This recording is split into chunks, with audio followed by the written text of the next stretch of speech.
تمام دیکھنے اور سننے والوں کو السلام علیکم۔ ہمارے چینل راہ ہدایت میں آپ سبھی کا خیر مقدم ہے۔ ناظرین، اللہ رب العزت نے ہمیں اشرف المخلوقات بنا کر بھیجا اور ہر طرح کی نعمتوں سے نوازا، لیکن ہمارے ساتھ کچھ ذمہ داریاں بھی ہیں اور ہمیں آزمائشوں کے لیے اس دنیا میں بھیجا گیا ہے۔ تو ان تمام چیزوں کے بارے میں آئیے جانتے ہیں مفتی طارق مسعود صاحب کی زبانی۔ وہ لوگ جو اللہ کو مانتے ہیں، جو نہیں مانتے ان کی تو بات ہی نہیں کر رہا۔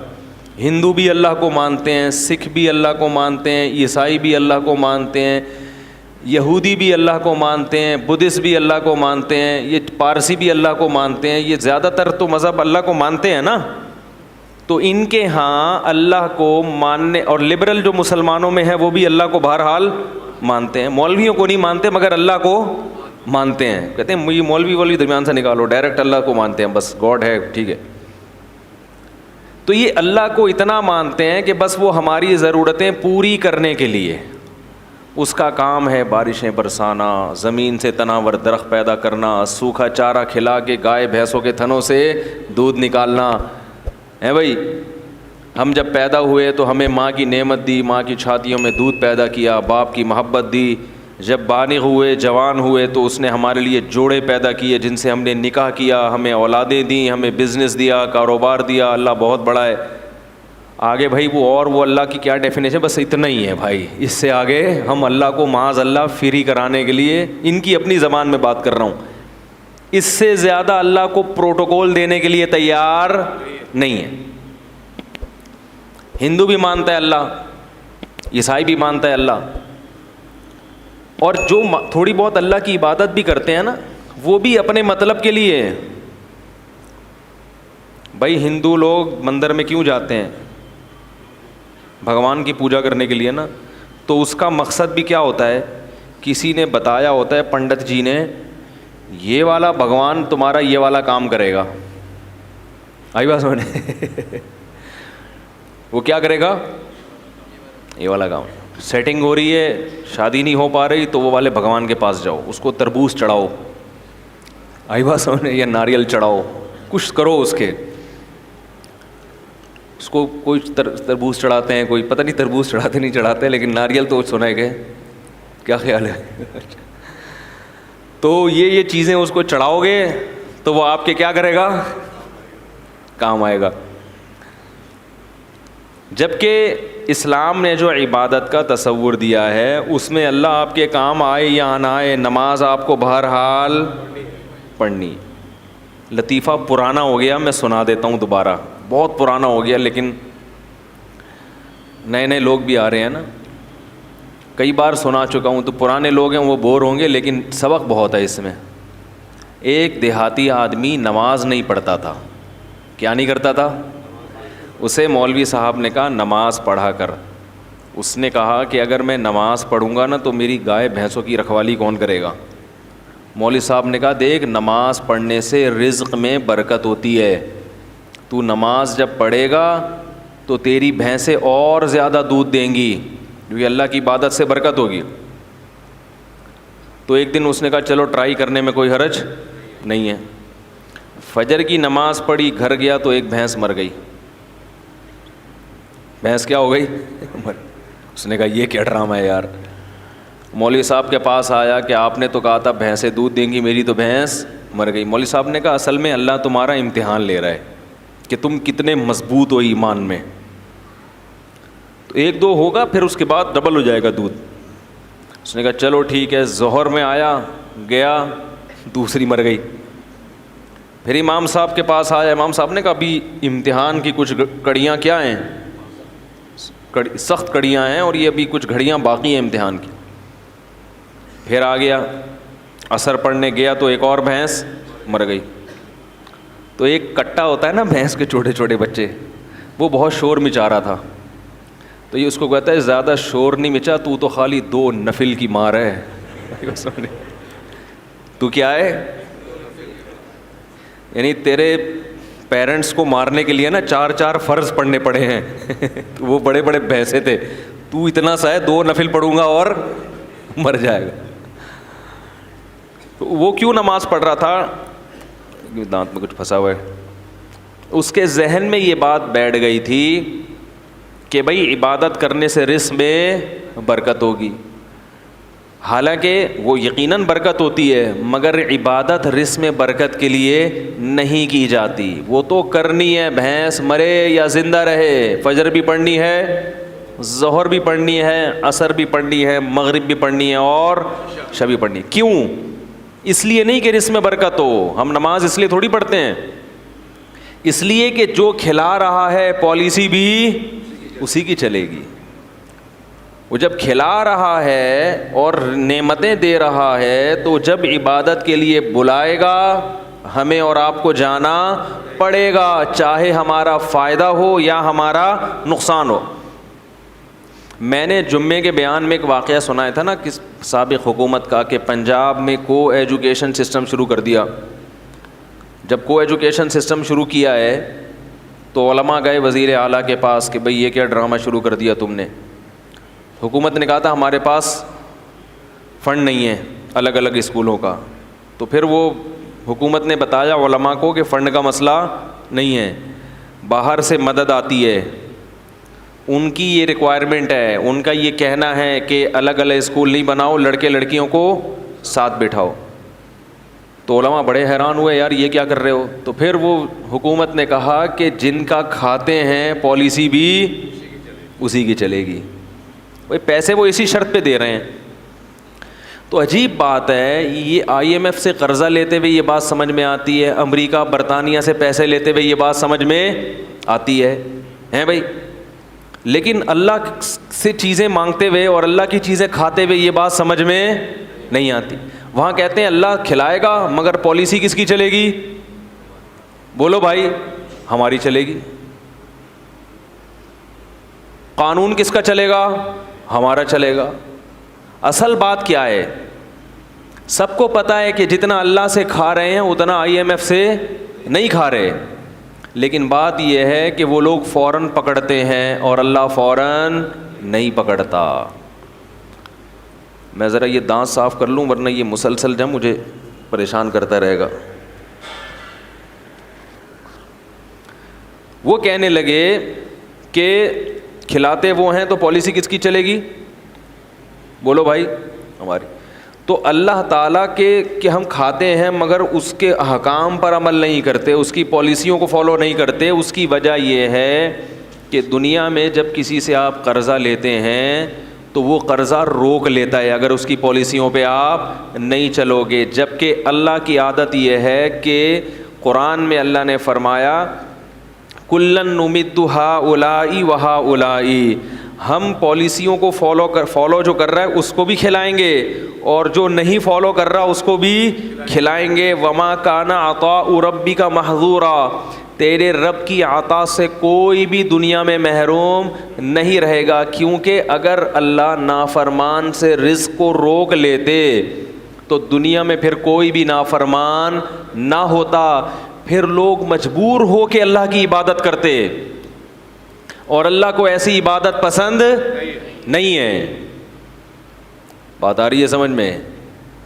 اللہ کو ایسی عبادت نہیں پسند ہے. ایسی قربانی، یہ قربانی نہیں ہے نا، یہ قربانی ہے ہی نہیں.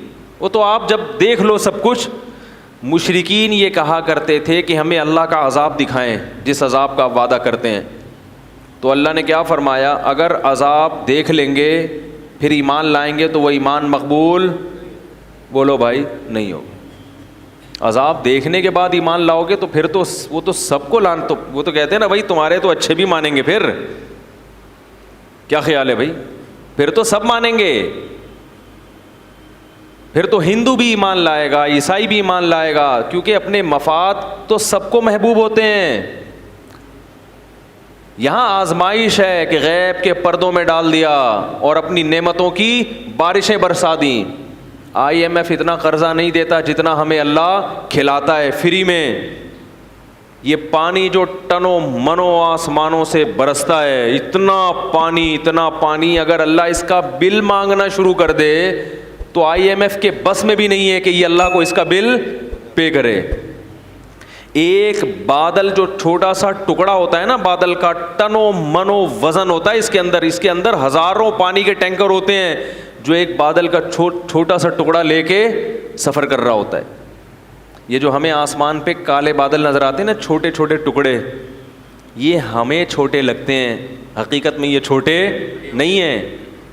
ماہرین کہتے ہیں کہ بادل کا ایک ٹکڑا اگر ایک جگہ کھڑے ہو کر برسنا شروع کر دے، پورے شہر کو تباہ کرنے کے لیے کافی ہے.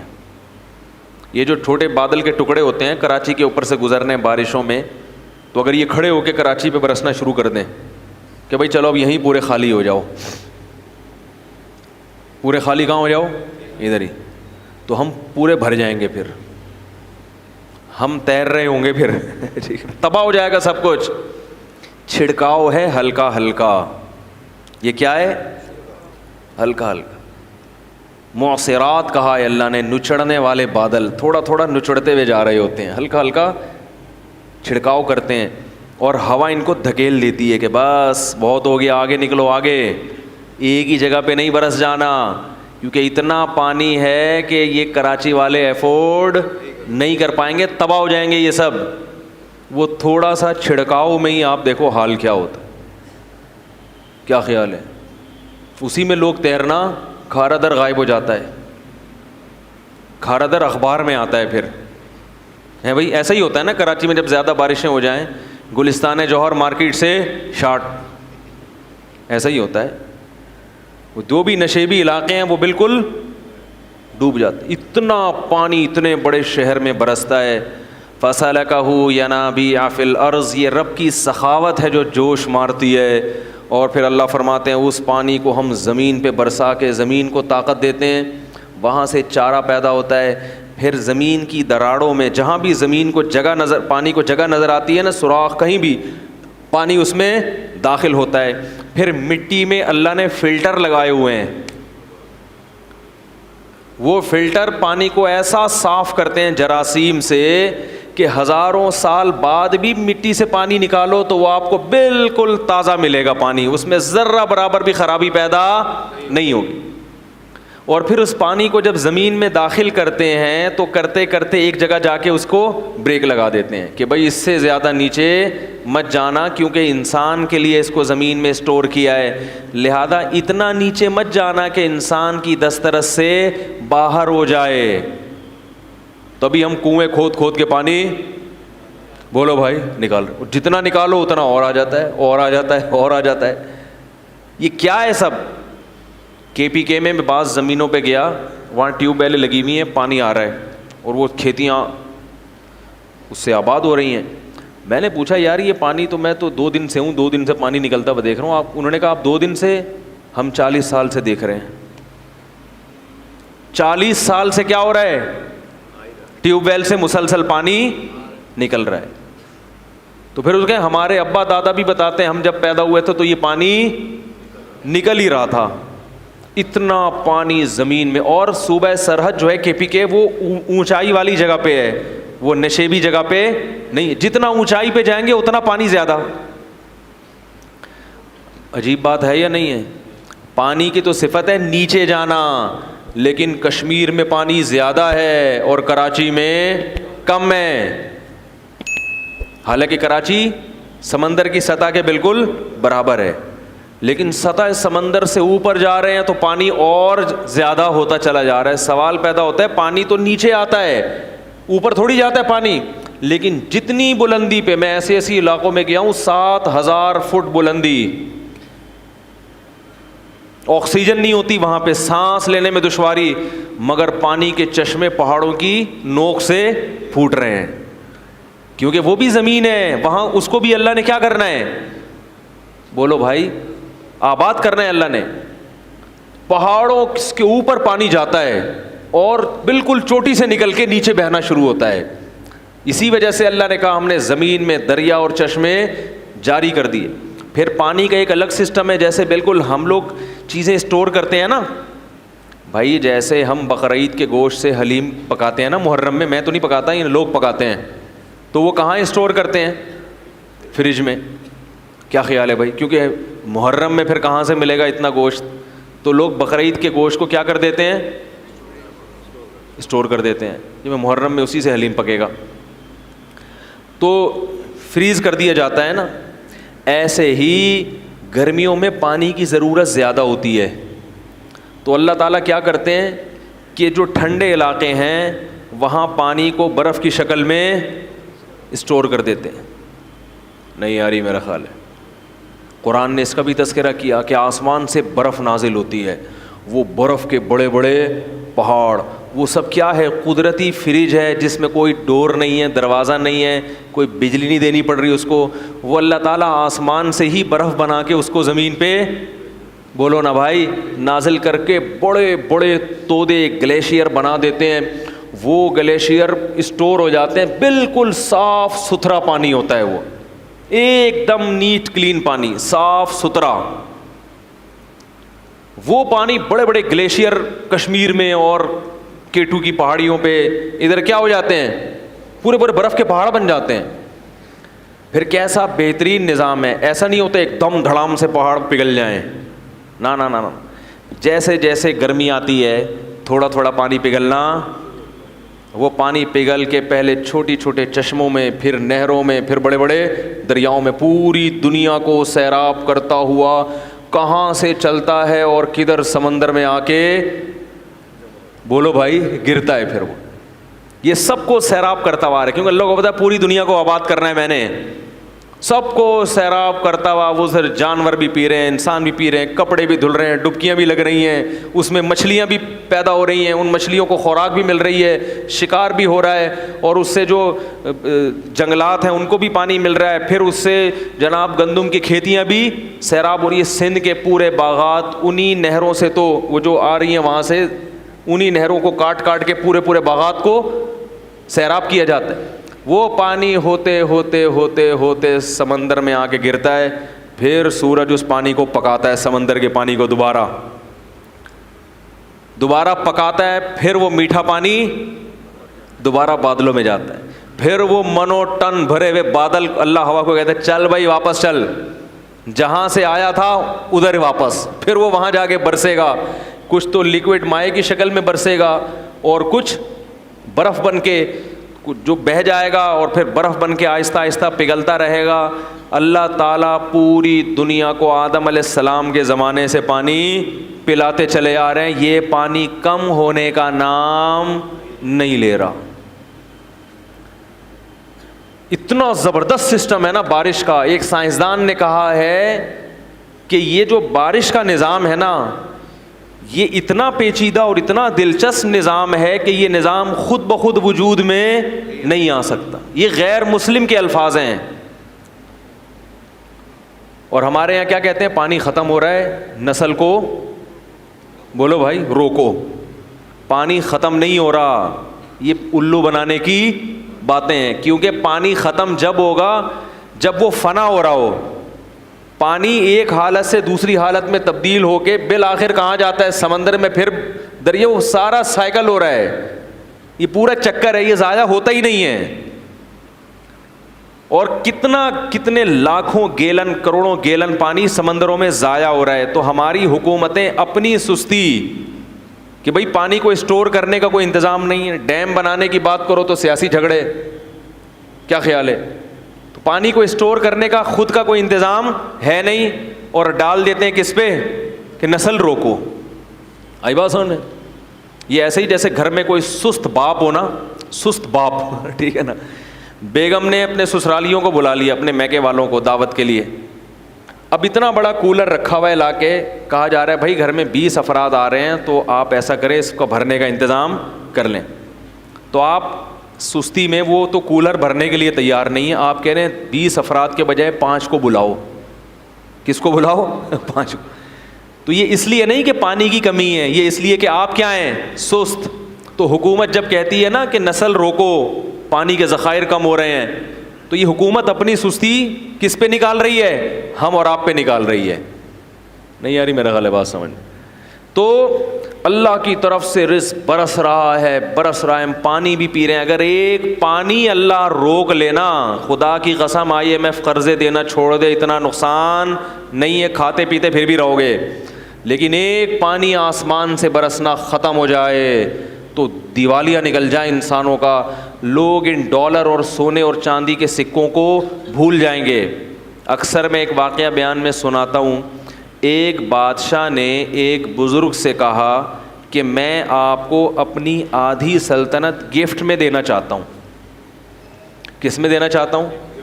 آپ کو آدھی سلطنت مل جائے تو آدمی تو خوشی سے بے ہوش ہو جائے نا. ان بزرگ نے کہا کہ میری نظر میں تیری اس سلطنت کی قیمت مچھر کے پر کے برابر بھی نہیں ہے. میں کیوں بھائی؟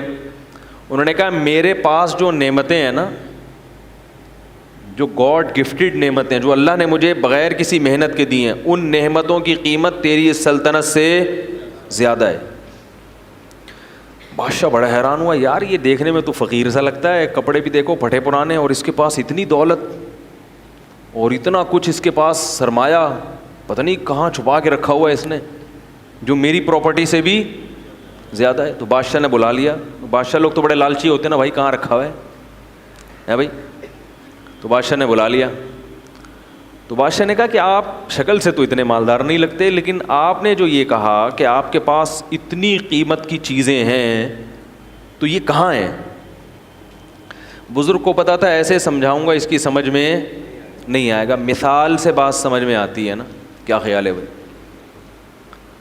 لوگ مجھے کہتے ہیں بیان میں قرآن حدیث کم ہوتا ہے, مثالیں ادھر ادھر کی زیادہ ہوتی ہیں. قرآن حدیث ہوتا ہے, اسی کو سمجھانے کے لیے مثالیں دی جاتی ہیں. خود قرآن اور حدیث میں اللہ کے نبی نے بہت سی مثالیں دی ہیں, عام انسانوں کی مثالیں دی ہیں, مچھر کی مثالیں دی ہیں. تو مثال جس کو ایگزامپل کہتے ہیں, وہ بات کو سمجھانے کے لیے, تو اپنی بات سمجھانے کے لیے نہیں, قرآن اور سنت ہی سمجھانے کے لیے. ورنہ قرآن تو پڑھ لیں آپ, سبھی پڑھتے ہیں, اس کو ڈیفائن کرنا یہ مشکل کام ہوتا ہے کہ یہ کس طرح سے لوگوں کے دماغ میں یہ بات اتر جائے. خود نبی نے بھی بہت سی مثالیں دی ہیں, اپنی بات کو سمجھانے کے لیے نبی کیا دے رہے ہیں؟ مثالیں. حالانکہ آپ بات کہہ کے خاموشی اختیار کر لیتے, لیکن آپ کو معلوم تھا کہ میں اپنی بات سمجھانے کے لیے بھی کیا دوں گا؟ مثال دوں گا, تو بات سمجھ میں آئے گی. تو اسی وجہ سے شاعر لوگ کہتے ہیں نا, مثال جو سلجھی ہوئی چیز ہے اس کو کیا کہتے ہیں؟ شاعر نے کہا ہے نا, خوابوں کی طرح تھا نہ خیالوں کی طرح تھا, وہ شخص ریاضی کے سوالوں کی طرح تھا, الجھا ہوا ایسا کہ کبھی کھل نہیں پایا, سلجھا ہوا ایسا کہ مثالوں کی طرح تھا. یہ شاعروں کے باولے ہونے کی ایک مثال ہے. یہ جو میں نے شعر پڑھا ہے نا, یہ بیٹھ کے قلابیں ملاتے رہتے ہیں. شاعر, سارے شاعر باولے نہیں ہوتے, ذہن میں رکھیں. ایک شاعر اپنی محبوبہ کے بارے میں کہہ رہے ہیں کہ پتہ نہیں کیا ڈرامہ ہے, سمجھ میں نہیں آ رہا, سمجھ میں آ ہی نہیں رہی ہے. تو کہہ رہے خوابوں کی طرح تھا نہ خیالوں کی طرح تھا, وہ شخص ریاضی کے, جیسے ریاضی کے پیچیدہ سوال ہوتے ہیں نا, اس قسم کی چیز ہے بھائی. وہ بیلنس بھی ڈال دیا ہے بھائی, ٹھیک ہے, سارے خرچے بھی پورے کر دیے. تو الجھا ہوا ایسا کہ کبھی کھل نہیں پایا, ایسا الجھا ہوا کہ آپ کھول ہی نہیں سکتے اس کو. سلجھا ہوا ایسا کہ مثالوں کی طرح تھا, لیکن سمجھ میں آ رہا ہے کہ بھائی یہی ہے میرے لیے, صحیح ہے نا. جب جان چھڑانے کی بات کرو تو ایسا سلجھا ہوا کہ بھائی اس میں کیا خرابی ہے. پھر آخر میں کہتا ہے شطرنج کی الجھی ہوئی چالوں کی طرح تھا. سمجھ میں آ رہی ہے بات؟ نہیں آ رہی تو یہ زیادہ اچھا ہے. اس قسم کی باتیں سمجھ میں آئیں تو خطرناک ہے, نہ سمجھ میں آئے تو زیادہ اچھا ہے. خیر, تو مثال سے بات سمجھ میں آتی ہے. کیا کہہ رہا تھا میں؟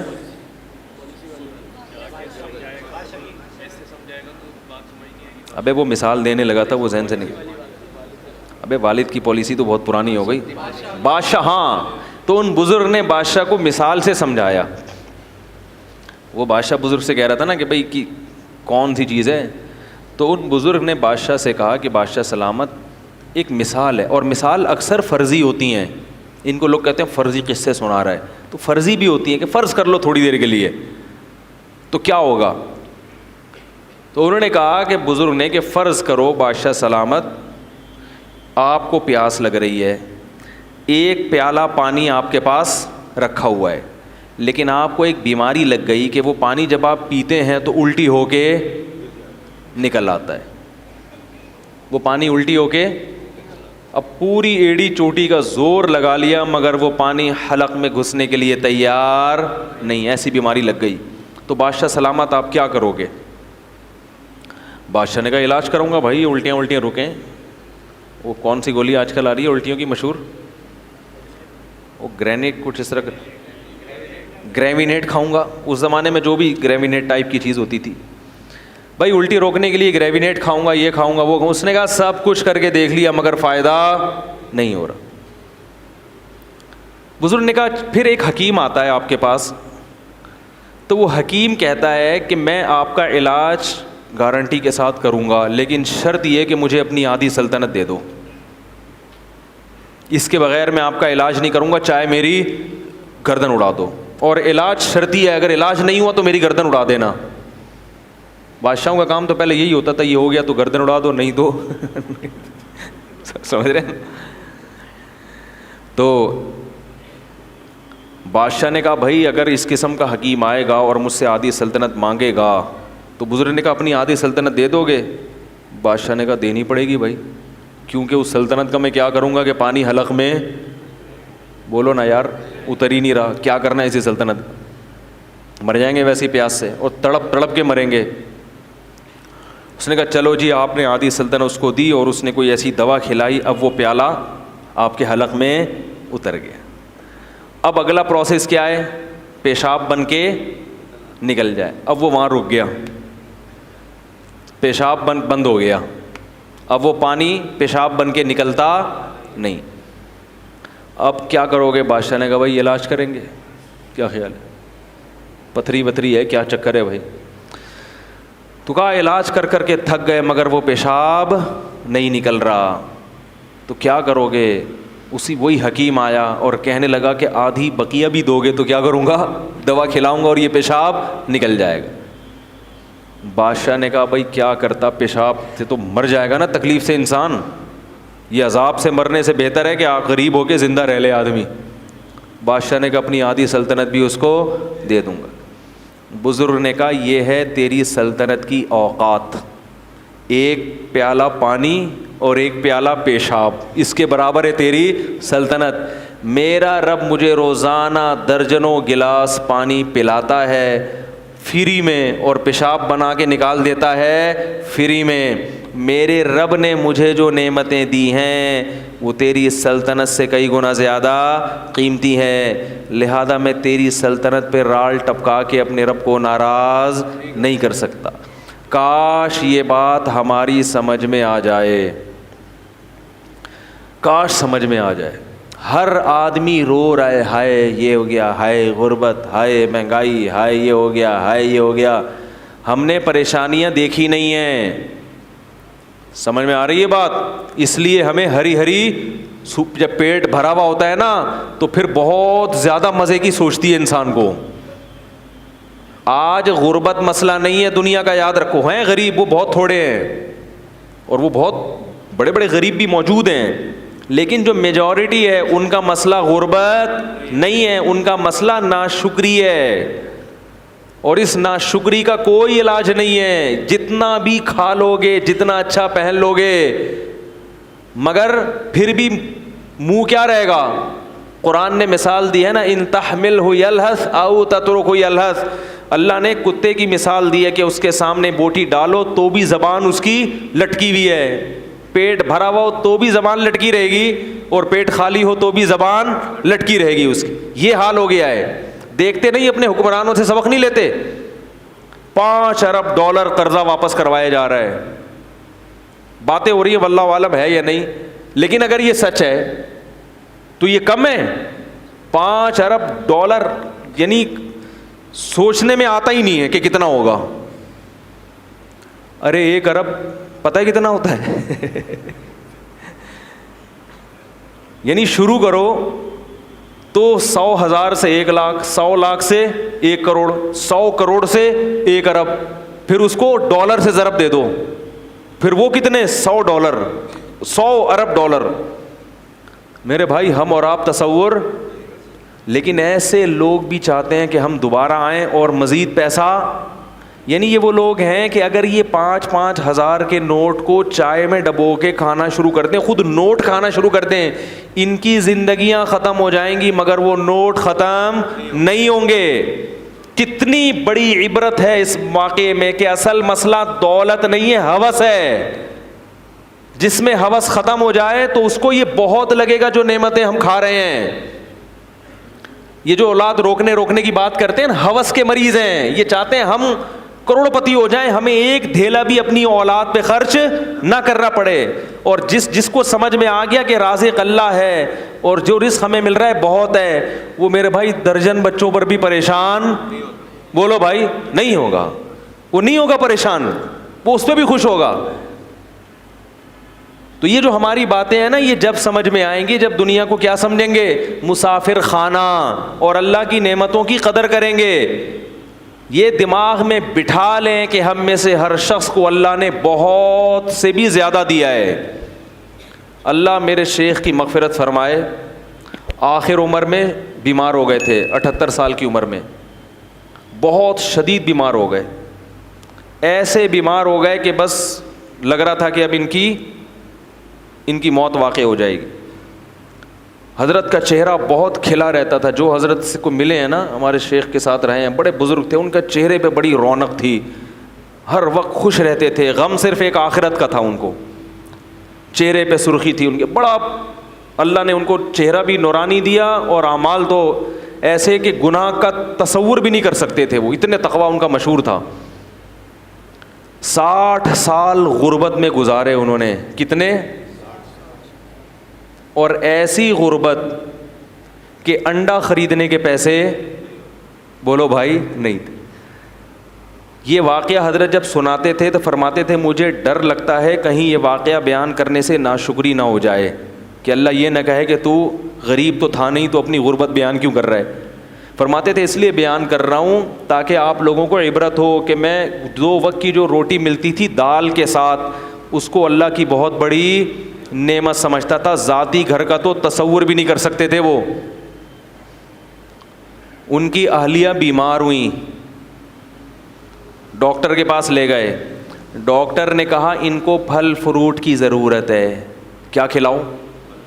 بولو بھائی, پھل فروٹ. حضرت فرماتے ہیں میری جیب میں پھلوں کے پیسے نہیں تھے. سمجھ میں آ رہی ہے بات؟ پھلوں کے پیسے, اگر ہم میں سے کسی جیب میں پھل کے پیسے نہ ہوں پھر لوگ اس کو تانا دیں گے جب تیرے پاس اتنے پیسے شادی کیوں کی تو نے, اور بچہ پیدا ہونا تو پھر اور ہی عجیب بات ہے. بھائی نکاح تو کرنا ہے چاہے پیسے ہوں یا نہ ہوں. ایسی عورت سے کرو جو آپ کے ساتھ کمپرومائز کرے, ایسی نہیں مل رہی پھر صبر کرو. اولاد بھی ہوگی, سب کس پہ توکل کرنا ہے, یہ تو اللہ کا حکم ہے. فرماتے ہیں انڈے بیچنے والا آتا تھا محلے میں, تو ایک دن ہمارے گھر آیا, دروازہ بجایا کہ آپ کتنے انڈے لیں گے روز. ٹھیک ہے.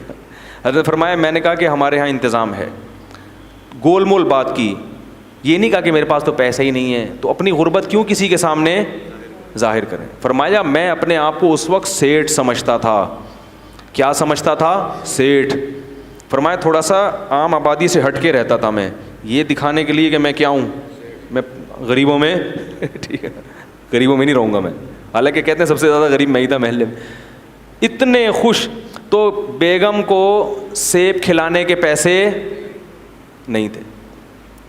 فرماتے ہیں میں نے کہا بھائی ڈاکٹر اپنے حساب سے تو صحیح کہہ رہا ہے, اس کا علم تو یہی کہہ رہا ہے کہ بھائی سیب ضروری ہے, کھجور ضروری ہے, لیکن میرے پاس پیسے نہیں ہیں تو اس کا مطلب ہے میری بیوی کے لیے ضروری, بولو بھائی, نہیں. اگر ضروری ہوتا تو اللہ مجھے پیسے دیتا. اللہ کو یہ طاقت حاصل ہے کہ وہ سیب کے بغیر بھی آئرن کی کمی پوری کر دے, لیکن اہلیہ بھی تھی ساتھ دینے والی. کوئی اور ہوتی گریبان پکڑ دی, جب تیرے پاس پیسے نہیں تھے تو رشتہ لینے آیا کیوں تھا. جب تیرے پاس سیب کے پیسے نہیں تھے ہیں تو انہوں نے بھی توکل کیا, بھائی میرے میاں کا جو کچھ ہے وہ مجھ سے چھپاتے.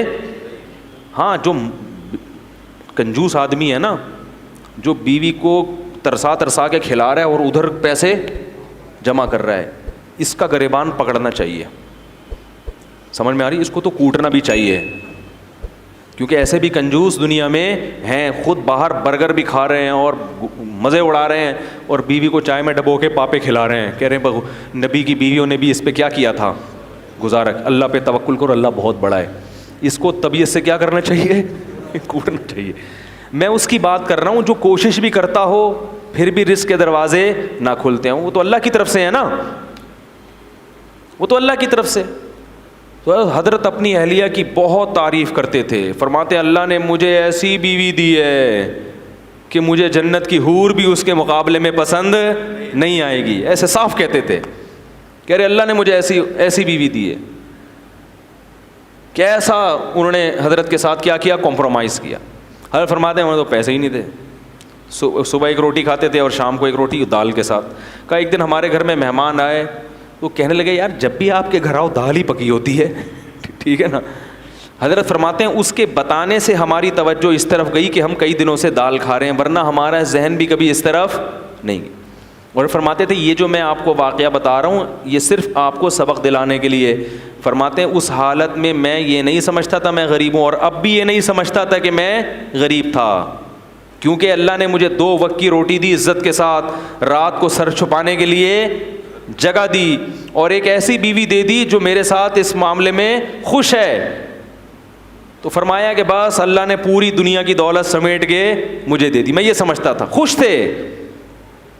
تو کہتے ہیں کہ ڈاکٹر نے کہا سیب کھلائیں, ہمارے پاس سیب کے پیسے نہیں تھے. تو فرماتے ہیں کہ ہم نے کہا بھائی ڈاکٹر اپنی لحاظ سے صحیح کہہ رہا ہے, اگر اللہ ہمیں دیتا تو آئرن کی کمی پوری کر دیتے, نہیں دیا تو اللہ ویسے ہی پوری کر دے گا کمی.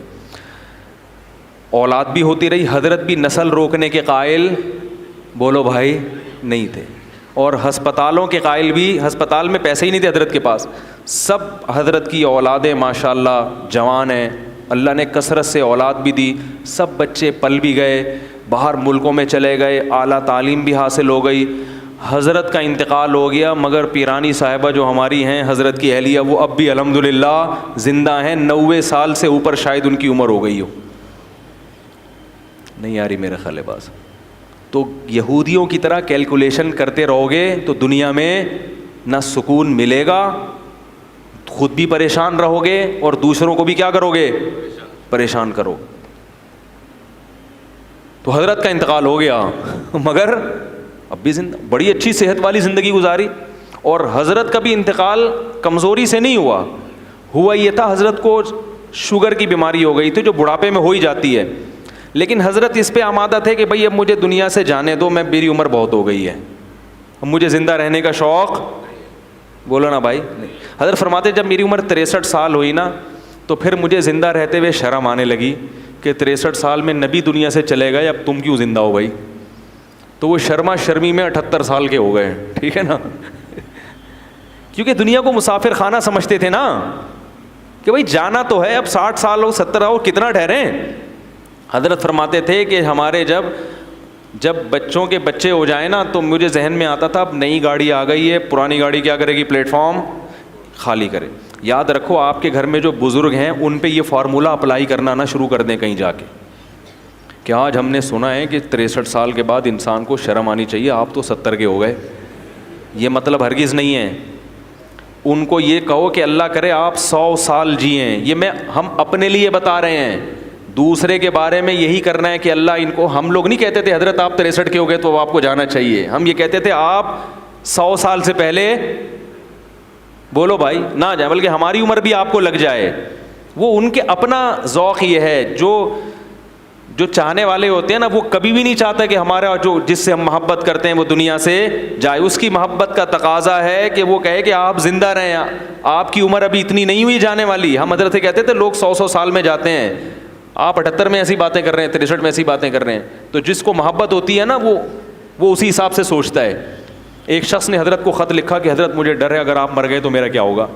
حضرت فرمایا یہ کیوں نہیں سوچ رہے اگر میں مر گیا تو میرا کیا ہوگا. شیخ کے مرنے کے خیالات آ رہے ہیں. ٹھیک ہے, محبت کا تقاضا یہ ہے کہ آپ اپنے مرنے کا تصور کریں, جس سے محبت ہے اس کے بارے میں کہیں انشاءاللہ آپ نہیں مریں گے. کیا خیال ہے بھائی. تو میں جو اصل واقعہ بتا رہا تھا, تو جب حضرت کی پھر 60 سال کے بعد حضرت کے پاس پیسہ آیا ہے. سمجھ میں آ رہی ہے بات. 60 سال کے بعد کیا ہوا, رزق کے دروازے کھل گئے. جب اللہ نے غریب رکھا اس وقت بھی خوش, جب پیسہ دیا تو بھی خوش. پھر پیسہ خرچ کیا جائیدادیں بنانے میں. بولو بھائی, کوئی مکان اپنے لیے نہیں بنایا. فرمایا تمہارا مال وہ ہے جو حدیث میں آتا ہے نا, کھا کے ختم کر دو, پہن کے پرانا کر دو. پھر جو حضرت کی پگڑی تھی, ٹھیک ٹھاک مہنگی پگڑی تھی, گھڑی اچھی خاصی مہنگی پلاٹینم کی گھڑی تھی, گاڑی ایسی کہ ہٹو بچوں, میں نے اب تک کسی کے پاس وہ گاڑی, بولو بھائی, اتنی بڑی گاڑی تھی. کویت کا شہزادہ اس سے حضرت نے گاڑی خریدی تھی. شاید میں غلط بیانی سے کام لے رہا ہوں بھائی, جھوٹ تو نہیں بول رہا نا ممبر پہ بیٹھ کے. اور فرماتے ہیں جب میں پیٹرول پمپ پہ جاتا تھا تو ٹینکی فل کراتا تھا. یہ نہیں کہ 500 روپے کا گاڑی میں اتنی بڑی گاڑی رکھی ہوئی ہے, 50 روپے کا پیٹرول ڈال دو, پھر جب ختم ہوگا تو نیا ڈالیں. بھائی جب تم نے ہی چلانی ہے تو بھر دو اس کو. اس پہ بھی جان لوگوں کی کیا ہو رہی ہوتی ہے, جل رہی ہوتی ہے. یار ٹینکی بھرنے, ایسا نہ ہو کہیں گر جائے, ضائع ہو جائے کوئی. او بھائی جب تم نے ہی چلانی ہے تو بار بار پیٹرول پمپ کی ٹینشن سے بہتر نہیں ایک دفعہ فل بھر دو اس کو. یہاں بھی بچا رہے ہیں پیسہ. حضرت فرماتے ہیں جب میں لائن میں کھڑا ہوتا تھا نا پیٹرول پمپ, تو وہ ٹینکی بھرنے میں کافی ٹائم لگتا تھا. لوگ مڑ مڑ کے دیکھتے تھے, اس مولوی کو دیکھو اور اس کی گاڑی کی ٹینکی کو دیکھو. نہیں آ رہی میرا خیال ہے. خوراک پھر ایسی رکھی, پھر صرف سیب نہیں, اب تو سیب کے پیسے نہیں تھے نا, جب نہیں تھے تو بھائی اللہ اسی میں, جب پیسے آ گئے تو پھر جو حضرت کا ناشتہ تھا وہ آج شاید وزیر اعظم کا بھی نہیں ہوگا. بالکل ایسی ڈائٹ تھی جو بالکل صحت کے لحاظ سے مناسب. اس میں بادام تھے ناشتے میں, بوائل ہاف بوائل انڈا تھا, سیب تھا. وہ سیب جب یہاں ختم ہوتے تو ٹورنٹو سے منگواتے تھے. یعنی اگر پاکستان میں سیب کا موسم نہیں ہے تو دنیا میں جہاں ہے وہاں سے کیا کرو, منگواؤ, سیب کھانا ہے. اس پہ پیسہ کیا ہو رہا ہے, میں تبھی تو بیان میں بار بار کہتا ہوں, گھر بنانے کے بجائے پہلے ان چیزوں کی فکر کرو, اس کے بعد گھر کب بھی بنا لو اگر پیسہ اللہ نے بہت دیا ہے. اسی وجہ سے حضرت کی فٹنس ایسی تھی, اتنی عمر میں بھی کہیں سے بڑھاپا نظر نہیں آتا تھا. ایسے خوبصورت جوان جب چلتے تھے نا, لوگ کہتے, کھڑے ہوتے تھے لوگ کہتے سنوبر کا درخت کھڑا ہوا ہے, ایسا قد تھا ان کا. چال ایسی خوبصورت تھی, آواز میں ماشاءاللہ جان تھی, صحت تھی. تو یہ جب حضرت کو بیماری ہوئی نا شوگر, پتہ نہیں چلا تھا, ان کی انتقال اس لیے ہوا کہ یہ شوگر ٹریس نہیں ہو پائی. سمجھ رہے ہیں, پتہ ہی نہیں چلا کہ شوگر, اگر بیماری ٹریس ہو جاتی تو پھر 100 سال بھی جیتے وہ. لیکن بہرحال اللہ کی طرف سے موت ہے, کبھی اسی طرح موت آنی مقدر ہوتی ہے کہ بھئی بیماری ٹریس ہی نہیں ہو پاتی. لیکن ان کو شوگر تھی تو وہ میٹھا بھی اسی, جو ان کی خوراک کا میٹھا زیادہ کھاتے بھی نہیں تھے وہ, لیکن جتنا کھا رہے تھے وہ بھی کھا رہے تھے. شوگر کا کوئی علاج کی وہ نہیں تھی, علاج ہی نہیں ہوا اس کا. لیکن اس حالت میں جب انتہائی کمزور ہو گئے, بالکل چہرے جو ہے نا وہ رونق جو ایک بیمار آدمی کا ہوتا ہے کمزوری سے, وہ رونق ظاہری طور پہ ختم ہو جاتی ہے, بالکل بستر سے لگ گئے. تو بھی زبان سے کوئی شکایت نہیں. جب ہم جاتے نا اس کے لیے عیادت کے لیے, تو فرماتے کہ میں کس منہ سے شکایت کروں کہ میں بیمار ہوں, میں کمزور ہوں. اللہ نے ساری زندگی اتنا اچھا کھلایا پلایا, اب اگر اللہ نے تھوڑی سی آزمائش دیتی ہے تو اس آزمائش کو بیان کرتے ہوئے شرم آتی ہے. سمجھ میں نہیں آ رہی میرا خیال. اب اس آزمائش کو بیان کرتے ہوئے, بھائی پہلی دفعہ زندگی میں, حالانکہ اس سے پہلے بھی بیمار ہوئے ہوں گے, کہا اللہ نے ساری زندگی کھلایا, خوب کھلایا. وہ کیا کھلایا, دال روٹی, اس کو کیا کہہ رہے ہیں, خوب کھلایا. حضرت کے بچے جب جوان ہونے لگے تو حضرت کو فکر ہوئی ان کی شادیاں کرنی ہے, جبکہ گھر اتنا چھوٹا ہے کہ اس میں کمرے ہیں ہی نہیں. ہماری طرح نہیں کہ اب تو کرنا تو ہے ہی نہیں, کرنی تو ہے ہی نہیں, کماؤ پیسہ لاؤ پیسہ ہے بھائی. حضرت کو فکر ہوئی بیٹے جوان ہو رہے ہیں تو اب کیا کرنی ہے, شادیاں. لیکن اب یہ کہ گھر میں جگہ نہیں ہے, تو حضرت نے ہمیں کمرہ دکھاتے تھے. میں نے سے ایک اوپر کمرہ ہے, ٹھیک ہے, وہ جو لحاف رکھتے ہیں نا, کیا خیال ہے, ایسی مزاح کر رہے تھے. کہا میں نے سوچا کوئی مسئلہ نہیں, ایک کو ادھر سیڑھیاں لگا کے بولوں گے چل ادھر جا اپنی بیوی کے ساتھ. لیکن فکر پھر بھی کی انہوں نے کہ بھئی شادی کرنی ہے ان کی, وہ دیکھا جائے گا شادی کے بعد کیا جگاڑ کرنا ہے, کہاں کر لے کے. تو اللہ کا شکر ان کی شادیاں بھی ہو گئیں. ان کو بھی اللہ نے بہت پیسہ دیا, وہ سب مدرسے میں وہ عالم بنے. اس کے بعد اتنا اچھی علمی استعداد تھی کہ مدینہ یونیورسٹی سے ان کو بلاوا آ گیا ان کا. مدینہ یونیورسٹی چلے گئے, وہاں سے حکومت سعودیہ کی طرف سے دوسرے ملکوں میں دورے پہ بھیج دیے گئے, وہ بھی اچھا خاصا ماشاءاللہ ان کے پاس اللہ نے رزق کے دروازے ان کے لیے کھولے. تو میں یہ کہہ رہا ہوں, دیکھو ہم لوگ ہوس کے مریض ہیں, ہم کبھی بھی خوش بولو بھائی نہیں رہ سکتے. ہم غیر مسلموں کے طریقے کو فالو کر رہے ہیں کہ وہ کدھر جا رہے ہیں, وہ ہر وقت نوٹ بنانے میں لگے ہوئے ہیں. ہم میں سے جس کو بھی اللہ نے دیا ہے, جتنا دیا ہے, اللہ کی قسم وہ ہماری ضرورتوں سے کئی گنا زیادہ. ہمارے حضرت بار بار یہ کہتے تھے کہ اللہ نے مجھے میری ضرورت سے کئی گنا زیادہ دیا ہے, زیادہ دیا. پھر جب بہت پیسہ آیا حضرت کے پاس تو اپنے لیے پھر بھی نہیں بنایا گھر, پھر بھی کہا میں کیا کروں گا گھر بنا کے, لیکن اپنی اہلیہ کے لیے ایک فلیٹ بولو بھائی خرید لیا کہ میرے مرنے کے بعد ان کے لیے کوئی انتظام ہو جائے. تو وہ بھی ہو گیا, وہ بھی جب بہت, ورنہ حضرت اس کے بھی قائل نہیں تھے, کیونکہ بچے ماں ظاہر ہے بچوں کے پاس رہتی ہیں نا, ان کو تو الگ گھر کی ویسے بھی ضرورت نہیں ہوتی, لیکن چلو بنا لو جب اتنا اللہ نے دے دیا. باقی کیا کرتے تھے, اپنے جو صبح کا ناشتہ ہے بادام منڈا اور یہ سب, ایک دن ہم گئے تو تکا کھا رہے تھے, ٹھیک ہے نا, اچھی خوراک کھاتے تھے. تو جب شہد استعمال کرتے تھے, دودھ پیتے تھے, چائے کے قریب بھی نہیں پٹکتے تھے, کبھی بھی چائے نہیں. پان تو زہر تھا, حضرت کے سامنے کوئی پان کھا کے دکھا دے بس اس کی خیر نہیں ہے, کیونکہ انتہائی صفائی پسند تھے. ایسی صفائی اگر میں قسم اٹھا کے بولوں میں نے زندگی میں کسی میں نہیں دیکھی تو میں قسم میں جھوٹا نہیں ہوں گا. اتنی صفائی تھی, اتنی صفائی کہ انتہا ہے جس کی. ایک طالب علم اپنی ٹوپی کمرے میں بھول آیا ان کے, اس پہ تھوڑے تھوڑے پسینے کے ہلکے ہلکے کچھ نشان تھے. حضرت اس ٹوپی کو نا یوں کر کے لے کر آیا, ادھر رکھ کے, کہا مجھے چکر آ رہے ہیں اس کی بدبو سے, حالانکہ اس میں کچھ بھی نہیں, لیکن ناممکن تھا, ایسی صفائی تھی. سلیقہ ایسا تھا کہ چپل آپ ٹیڑھے میڑے نہیں رکھ سکتے تھے. ہم مدرسے میں جب چپل رکھ کے آتے تھے نا, بالکل فوجیوں کی طرح سیدھے چپل, ٹیڑھے میڑے ہو گئے تو خیر نہیں ہے. پھر ان کی خانقاہ میں جب بیٹھنے کا ٹائم آتا تھا تو حضرت کی تو چپل ترتیب سے رکھے ہوتے تھے. ایسا نہیں ہے کہ جہاں اتارو کوئی چپل ادھر جا رہی ہے ادھر جا رہی ہے, اس کا تصور نہیں تھا. گاڑی جب اپنی پارک کرتے تھے ایسی تمیز سے پارک کرتے تھے, اس کے جو ٹائر ہیں پہیے بھی کیا ہوتے تھے, بالکل سیدھے, ٹیڑھے میڑے نہیں ہوتے تھے. ہر چیز میں سلیقہ. کوئی بائک اگر گلی میں کھڑی کر دے ذرا سی ٹیڑھی میڑھی اس کو ڈانٹ پڑتی تھی. ایسا سلیقہ, ایسی تمیز, اتنی صفائی, انتہائی درجے کی صفائی تھی. تو میرے بھائی ہمارا سب سے بڑا مسئلہ کیا ہے, ہوس. ہمارا مسئلہ غربت نہیں ہے.